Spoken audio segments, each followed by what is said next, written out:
Hello, friends. How are you? A very good morning.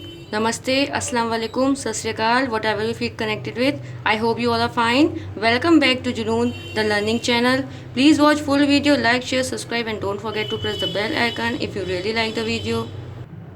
In today's session, we will discuss B.Ed second year subject 4, its optional subject, environmental studies. The topic is biodiversity. ये question कैसे आता है? Explain biodiversity and its importance.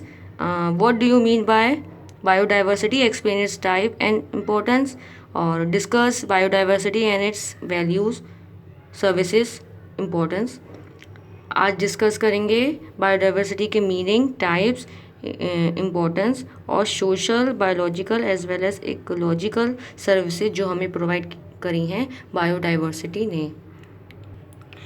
तो start करते हैं। Biodiversity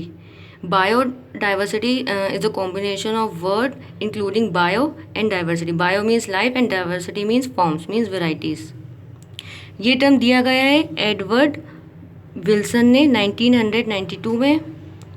और biodiversity means different forms of organism on the basis of shapes, size, colours, internal structures, habitat, nutrition, behaviour, external appearances etcetera.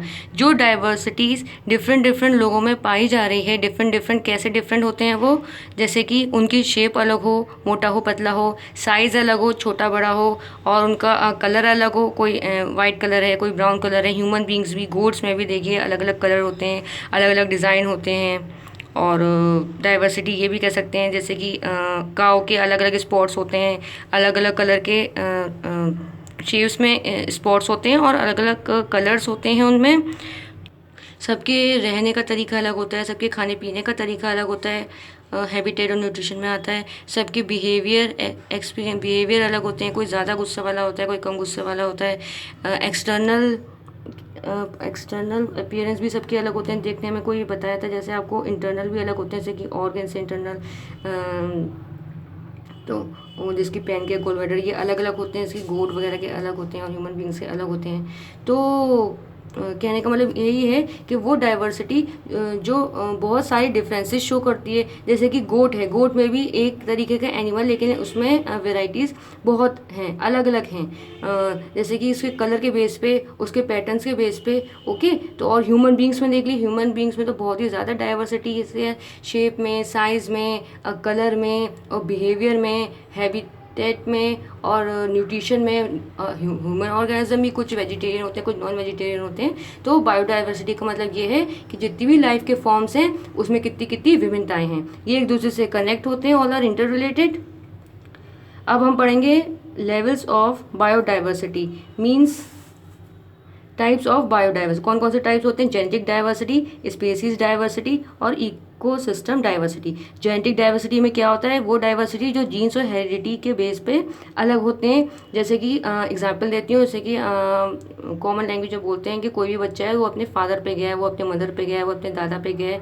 कैसे गया है कि मम्मी पापा बड़े हैं तो वो बच्चा भी बड़ा निकलेगा। तो ये होता है जीन्स, ये होता है हेरिडिटी कि अपने एंसेस्टर्स के, अपने फादर मदर के ऊपर कोई भी क्वालिटी अगर बच्चे की जाती है तो उसको बोलते हैं जेनेटिक डाइवर्सिटी। ये किसके बेस पे हो सकते हैं?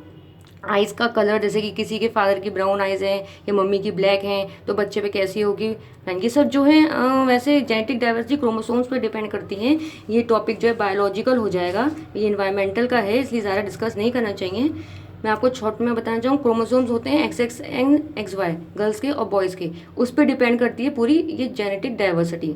आगे बढ़ते हैं EVS को देखते हुए।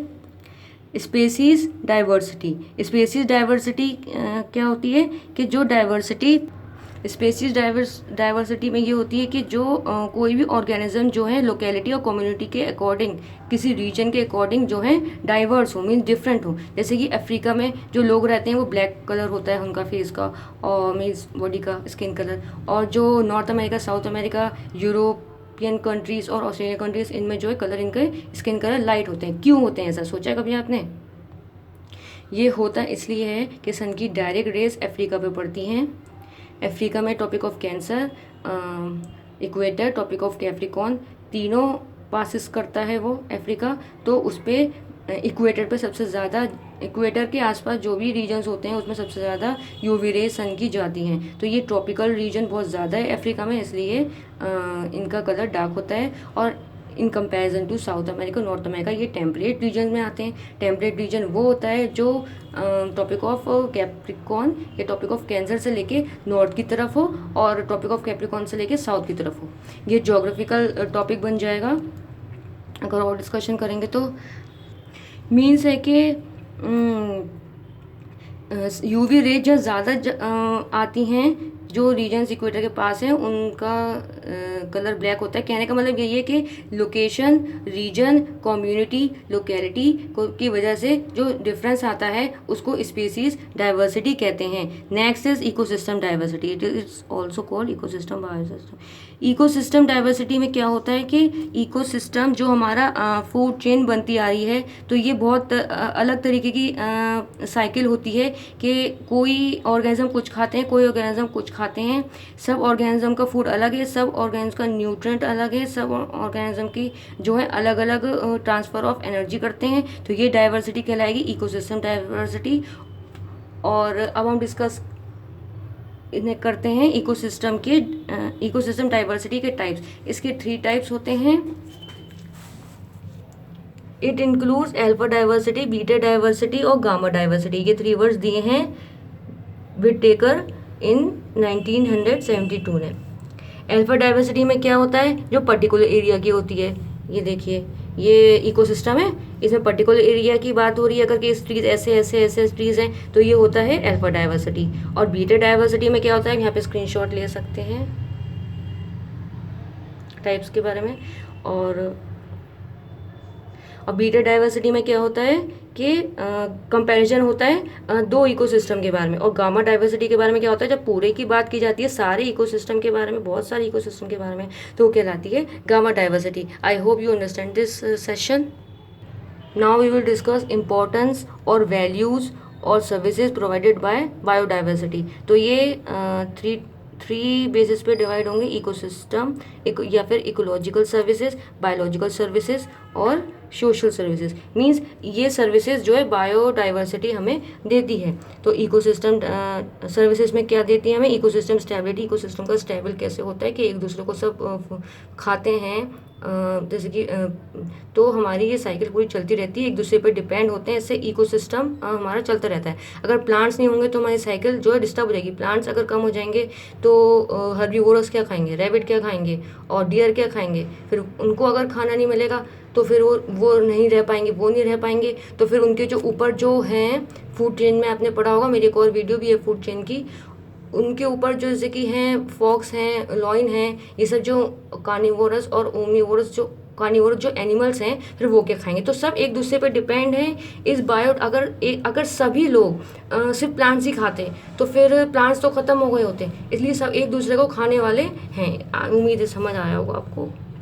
न्यूट्रिएंट इकोसिस्टम, एनर्जी ट्रांसफ़र होती है, न्यूट्रिएंट भी ट्रांसफ़र होता है। और क्लाइमेट स्टेबिलिटी, क्लाइमेट भी स्टेबल रहता है। पॉल्यूटन ब्रेक डाउन, पॉल्यूशन को कंट्रोल में किया जा सकता है। कैसे, क्योंकि ट्रीज़ होंगे तो पॉल्यूशन एब्जॉर्ब तो CO2 एब्जॉर्ब कर लेंगे और हमें ऑक्सीजन हमें दे देंगे, जिस वजह से ये साइकिल चलती रहेगी। अगर डाइवर्सिटी, कहने का मतलब यही है, अगर डाइवर्सिटी नहीं होती, अगर सभी इंसान पेड़ पौधे ही खाते तो पेड़ पौधे ख़त्म हो जाते और उनको भी खाने वाला कोई होना चाहिए ना, जैसे कि एनिमल्स हैं। सो फ्रेंड्स, डाइवर्सिटी बहुत इंपॉर्टेंट है क्योंकि सब लिविंग ऑर्गेनिज्म एक दूसरे पे डिपेंड है अपने फूड के लिए, अपने न्यूट्रिएंट के लिए और अपने इकोलॉजिकल ट्रांसफ़र के लिए, एनर्जी ट्रांसफ़र के लिए। बाकी बायोलॉजिकल सर्विस हमें क्या मिलती है, फूड मिलता है, प्लांट्स से खाना वाना सब कुछ मिलता है और एनिमल्स से मिलता है, मेडिकल प्रोडक्ट मिलते हैं। फूड से हमें क्या मिलता है, बहुत सारे मिनरल विटामिन मिलते हैं। और biological difference okay, mineral vitamin मिलते हैं प्लांट से और एनिमल से मिलता है protein. Next is medicinal product, medicine product जैसे कि चिकोना के ट्री से मलेरिया की मेडिसिन बनती है, नीम से एलर्जी की मेडिसिन बनती है। तो प्लांट से ही मेडिसिन बनती है, मेडिसिन और कहीं से नहीं आती है, लेबोरेटरीज में ज़रूर बनती हैं, लेकिन होता वो प्लांट्स का फॉर्म, प्लांट से ही आयुर्वेदिक मेडिसिन होती हैं, बनती हैं। थर्ड क्या है, फार्मास्यूटिकल ड्रग्स भी बनते हैं, और ornamental plants, wood products, breeding stocks, diversity in genes. तो ये सब हमारे बायोलॉजिकल सर्विस हैं जो हमें बायोडाइवर्सिटी देती है। और सोशल सर्विसेज में हमें क्या देती है, रिसर्च होता है, एजुकेशन होता है, कल्चरल वैल्यूज़ होता है, सेक्रेड प्लांट्स, और टूरिज़्म और रिक्रिएशन। तो ये सब क्या है, ये हमें सोशल सर्विसेज मिल रही है, हमें रिसर्च कर सकते हैं बायोडाइवर्सिटी से। प्लांट्स पे अलग रिसर्च होते हैं, एनिमल्स पे अलग रिसर्च होते हैं, हमें एजुकेशन भी मिल रही है, और कल्चर हमारे व्यूज़ चल रहे हैं। ओके, सो यहाँ पे हमारा टॉपिक कंप्लीट होता है। उम्मीद है आपको वीडियो पसंद आई होगी। Thanks for watching, like share subscribe and please press bell icon. Have a nice day.